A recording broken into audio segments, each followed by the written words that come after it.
Let's move towards the next organizational structure, that is hierarchical structure. अब hierarchical structure क्या है? ये somehow related होता है with functional structure, but minor differences exist कर रहे हैं। तो ऑर्गेनाइजेशन स्ट्रक्चर में hierarchical structure है क्या? देखते हैं, हम इसकी अंडरस्टैंडिंग जनरेट करते हैं। An organizational structure where delegation of authority is performed through a pyramid model. Delegation यानी कि टास्क की अथॉरिटी हम हैंड ओवर करें, रिस्पॉन्सिबिलिटीज हैंड ओवर करें, but on the basis of pyramid model. जो हमारे पास पैरामिड इस्टेब्लिश किया गया है, एक मॉडल होता है, उसके थ्रू हम वहां पे रिस्पॉन्सिबिलिटीज को शेयर करेंगे। जैसे सीनियर पोजीशन पे सबसे पहले कौन है? हमारे पास चीफ एग्जीक्यूटिव सीईओ जो एग्जिस्ट कर रहे हैं। फिर उसके बाद डायरेक्टर्स आ रहे हैं, फिर मिडिल मैनेजर्स आ रहे हैं, सुपरवाइजर्स आ रहे हैं, देन लाइन मैनेजर्स आ रहे हैं। अब अगर हम लोग बात करें, तो ये जो हम बात कर रहे हैं किनकी, सुपरवाइजर और लाइन मैनेजर, इनको कंसिडर किया जाता है लोअर मैनेजमेंट, लोअर लेवल पे एग्जिस्ट कर रहे हैं। मिडिल मैनेजमेंट में कौन आता है हमारे पास? मैनेजर्स, या we can say department heads. जो हमारे पास डिपार्टमेंट हेड्स एग्जिस्ट कर रहे हैं, हम उनको मिडिल मैनेजर्स कंसिडर करते हैं। इसके सीनियर मैनेजमेंट कौन है? CEO of the company, director of the company, या कंट्री हेड। ये जो होते हैं ना हमारे पास, इनको हम बोलते हैं टॉप मैनेजमेंट। तो अब देखें यहाँ पे, rather than splitting the organizations या employees of a business on the basis of departments, हम क्या कर रहे हैं? हम जॉब पोजीशंस के अकॉर्डिंगली स्प्लिट कर रहे हैं। हम जॉब की डिस्ट्रीब्यूशन, यानी उनके पास जो जॉब लेवल या डेजिग्नेशन एग्जिस्ट कर रहा है, हम उस जॉब डेजिग्नेशन के अकॉर्डिंगली क्या कर रहे हैं? स्ट्रक्चर फॉर्म कर रहे हैं, एम्प्लॉयज को डिस्ट्रीब्यूट कर रहे हैं। तो ये क्या हुआ? ये आपके पास हिरार्किकल स्ट्रक्चर कंसीडर किया जाता है। फर्दर इंफॉर्मेशन लिखें। Authority and responsibilities are distributed in a top down manner, यानी कि सीनियर पोजीशन से जूनियर पोजीशन तक आपके पास क्या रिस्पॉन्सिबिलिटीज और अथॉरिटीज डिस्ट्रीब्यूट की जा रही थी। सीनियर मैनेजर, फर्दर जूनियर, फिर फर्दर जूनियर, इस तरह करके हमारे पास ये पूरा प्रैक्टिस, पूरा प्रोसेस परफॉर्म किया जा रहा होता है। एंड आगे फर्दर इंफॉर्मेशन क्या बोल रहे हैं? Clear chain of command is developed. एक proper chain of command created है, यानी कि आपके पास इंस्ट्रक्शंस किस तरह पास डाउन होगी, सीनियर मैनेजमेंट से जूनियर मैनेजमेंट तक आएगी, किस तरह कमांड्स इंस्ट्रक्शंस मूव कर रही होंगी, वो सारी क्लियर इंस्ट्रक्शंस हमने क्या करी होंगी? प्रोवाइड की होंगी। हर चीज, each and everything will be informed to the employees. तो देखें यहाँ पे, चेन ऑफ कमांड की बात करें तो क्या है? A system through which instructions are pass down from the top to the bottom level. Instructions हैं तो वो सीनियर मैनेजमेंट से जूनियर मैनेजमेंट पे मूव करेंगी, जूनियर मैनेजमेंट से सीनियर मैनेजमेंट में इंफॉर्मेशन यहाँ पे मूव नहीं करी जा रही होगी। यानी कि फीडबैक गेन तो हो रहा होगा, लेकिन यहाँ पे at the same time feedback के साथ साथ हम सजेशंस कंसिडर काइंड ऑफ नहीं कर रहे होंगे। तो ये देखें एग्जांपल चेन ऑफ कमांड की, जो भी इंस्ट्रक्शन होगी यहाँ से फर्दर डायरेक्टर्स के पास मूव करेगी, फिर डायरेक्टर्स के पास से कहाँ जाएगी? हमारे पास फर्दर मिडिल मैनेजर्स के पास जाएगी, from middle managers towards the supervisor, and supervisors towards the line manager. ये क्या हो रही है? सारी instruction step by step move down हो रही है। तो ये क्या है आपके पास? ये प्रॉपर स्ट्रक्चर कंसिडर किया जा रहा है। कौन सा? ये आपके पास हिरार्कल स्ट्रक्चर है। तो अब इसकी की फर्दर अंडरस्टैंडिंग जनरेट करते हैं कि हिरार्कल स्ट्रक्चर में क्या पॉसिबल बेनिफिट्स अचीव हो सकते हैं। सेम बेनिफिट देखें, मोस्टली वही रिपीट होंगे जो हमने डिस्कस किए फंक्शनल स्ट्रक्चर में, लाइक अकाउंटेबिलिटी एंड रिस्पॉन्सिबिलिटी। जब हर एम्प्लॉय को पता होगा उनके पास क्या रिस्पॉन्सिबिलिटी है, क्या टास्क उन्होंने परफॉर्म करनी है, क्या पर्टिकुलर चीज़ या टास्क उनको असाइन हुई है जिसके अकॉर्डिंगली वो अपने ऑपरेशंस परफॉर्म कर रहे होंगे।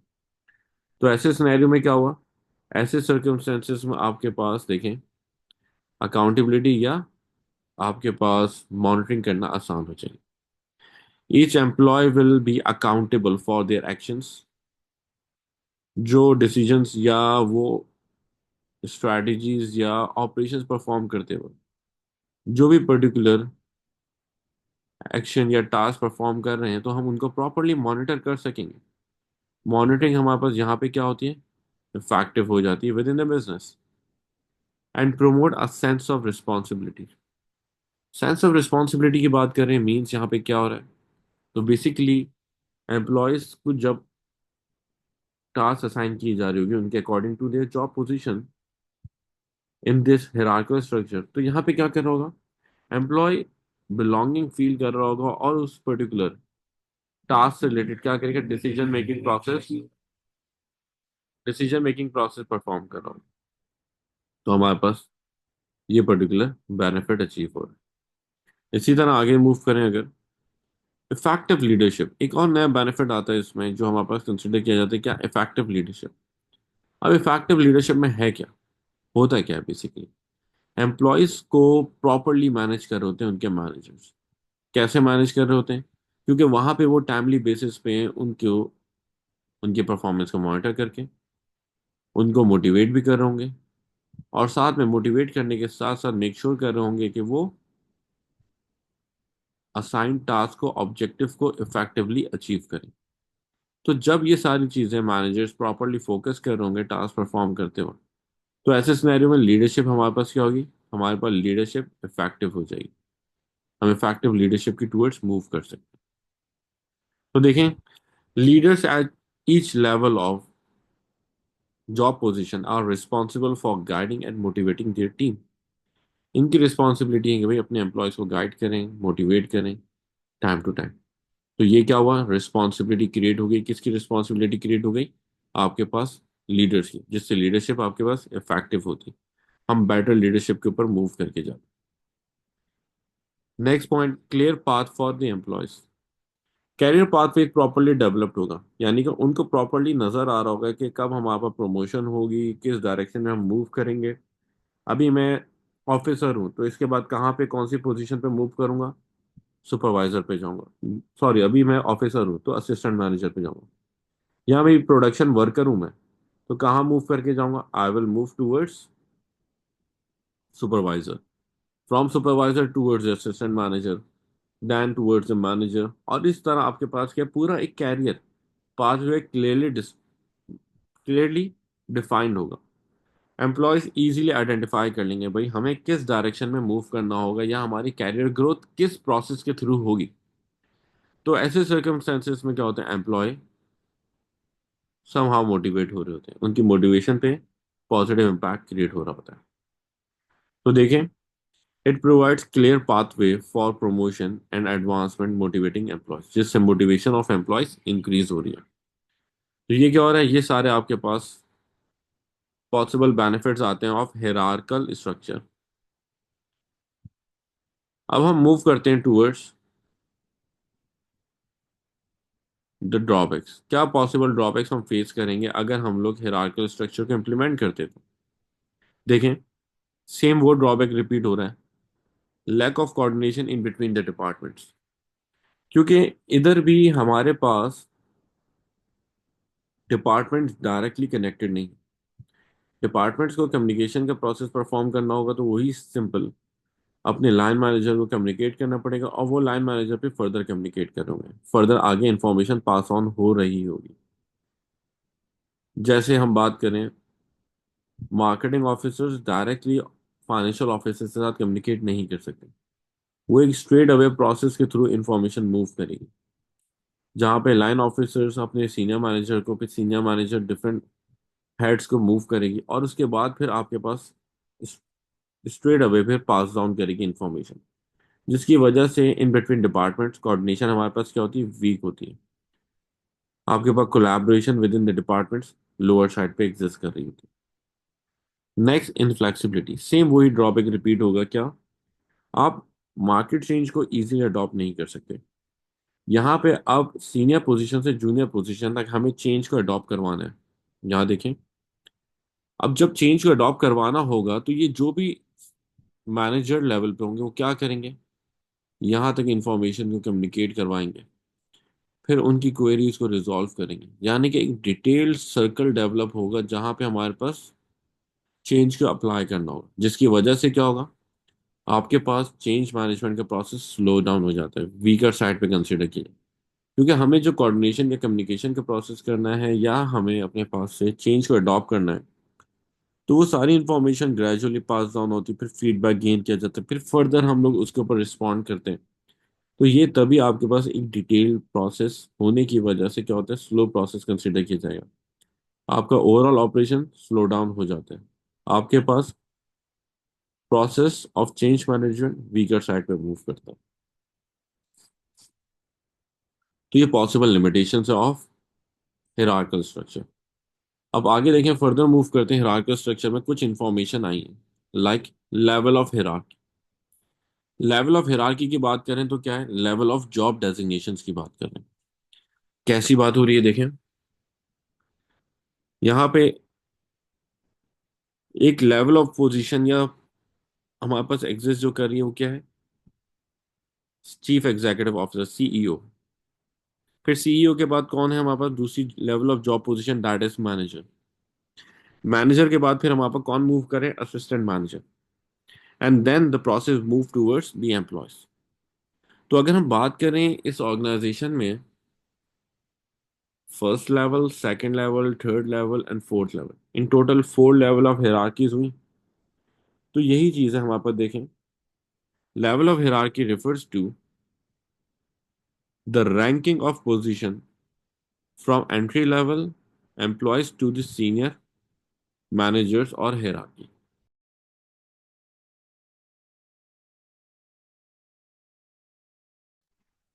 अच्छा देखिए, आवाज क्लियर है वापस से।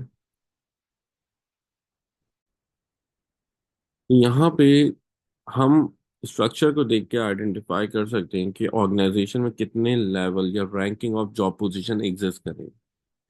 ये क्या शो कर रहा है, that is level of hierarchy. इसी तरह next is span of control. If you talk about span of control, तो ये क्या है, बेसिकली नंबर ऑफ एम्प्लॉयज जो एक पर्टिकुलर जॉब पोजीशन के अंडर काम करें, यानी कि number of employees who will be directly working under a specific job position, directly लाजमी होगा। देखें जैसे ये हमारे पास अज्यूम करते हैं, ये है हमारे पास कौन, सुपरवाइजर है।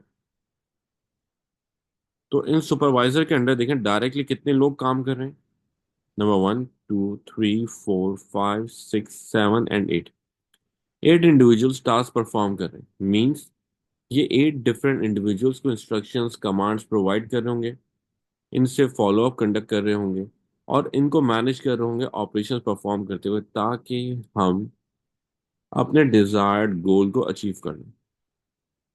तो जब हम ये बात कर रहे हैं ना, नंबर ऑफ इंडिविजुअल्स जो डायरेक्टली एक जॉब पोजीशन के अंडर काम करें, उनको हम क्या बोलते हैं, स्पैन ऑफ कंट्रोल। तो अगर डेफिनेशन देखें तो क्या बन रही है देखें, refers to the level refers to the number of employees that a manager or supervisor can effectively or directly supervise। Manager या सुपरवाइजर डायरेक्टली जिनको मैनेज कर सकता है या सुपरवाइज कर सकता है, वो क्या है हमारे पास, उनको हम काउंट कर रहे हैं as a span of control. ये हमारे पास स्पैन ऑफ कंट्रोल इनको कहा जाता है। अब देखिए आगे फर्दर क्या इंफॉर्मेशन आ रही है,